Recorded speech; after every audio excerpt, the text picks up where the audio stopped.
Before Star Trek Deep Space Nine, Star Trek usually looked outward, toward new planets, new life, and clean ideals.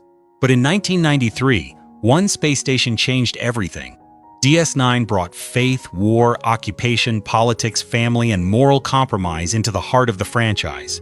Behind those darker stories were actors who faced career reinvention, tragic losses, surprising returns, and legacies far beyond the promenade. Today, we're looking back at the cast of Deep Space Nine, then and now, and the real lives behind Star Trek's boldest frontier. Captain Benjamin Ben Sisko, the commanding officer whose strength, grief, and faith gave Star Trek Deep Space Nine its powerful identity, was portrayed by Avery Brooks. He was born on October 2, 1948, in Evansville, Indiana, and was 45 when the series began in 1993. Sisko works because he is unlike any Star Trek captain before him. He is not only a Starfleet officer, but a wiz-o'd father, a wartime leader, and the reluctant emissary to the Bajoran people.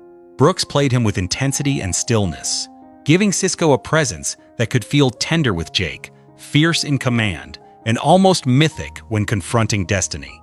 His leadership made Deep Space Nine darker, more political, and more morally complicated than earlier Trek.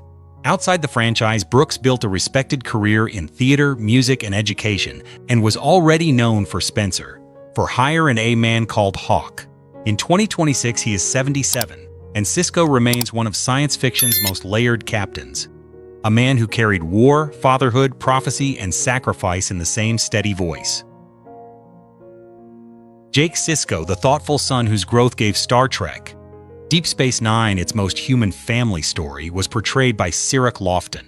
He was born on August 7, 1978, in Los Angeles, California, and was only 15 when the series premiered in 1993. Jake works because he is not defined by Starfleet rank or ambition. He grows up on a station surrounded by war, politics, aliens, and prophecy, yet his dream is to become a writer, not an officer. Lofton played him with natural warmth, letting Jake mature from a curious teenager into a young man shaped by loss, friendship, and moral observation. His bond with Benjamin Sisko became one of the strongest father-son relationships in science fiction, especially because it showed love through ordinary moments, not just crisis. After the series, Lofton continued acting and later became active in podcasts and fan conversations, helping keep Deep Space Nine's legacy alive. In 2026, he is 47, and Jake remains a rare Star Trek figure, a civilian voice in a military world, proving that courage can also come from watching, feeling, and writing the truth. Dr. Julian Bashir, the brilliant young physician whose idealism slowly hardened into wisdom, was portrayed by Alexander Siddig. He was born on November 20, 1965 in Sudan, and was 27 when Deep Space Nine began in 1993. Bashir works because he begins almost too confident, gifted, charming, eager to prove himself on the frontier, but the station changes him. War, espionage, genetic secrets, and moral compromise force him to grow beyond the romantic idea of being a hero doctor. Siddig gave Bashir an unusual arc, moving from youthful arrogance into compassion, intelligence, and emotional maturity.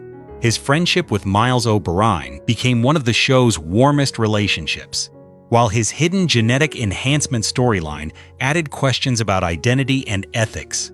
After Star Trek, Siddig built a varied career across international film and television, appearing in Syriana, Game of Thrones, Gotham, and many period dramas. In 2026, he is 60, and Bashir still feels fascinating because he was never just the genius in sickbay. He was a man learning what responsibility really costs. Chief Miles O'Brien, the dependable engineer whose working-class honesty helped ground Deep Space Nine, was portrayed by Colm Meaney. He was born on May 30, 1953, in Dublin, Ireland, and was 39 when he joined the series in 1993 after years on The Next Generation. O'Brien works because he feels like the ordinary man inside extraordinary events. He is not a captain, prophet, spy, or warrior. He fixes what breaks, worries about his family, argues with friends, and keeps going when the job becomes unbearable. Meaney played him with dry humor and quiet emotional truth, making O'Brien one of Star Trek's most relatable figures. His friendship with Bashir brought warmth and comedy, while his darker episodes explored trauma, captivity, war, and sacrifice with surprising force. Outside Star Trek, Meany built a respected career in film and television, including The Commitments, The Snapper, Layer Cake, and Hell on Wheels.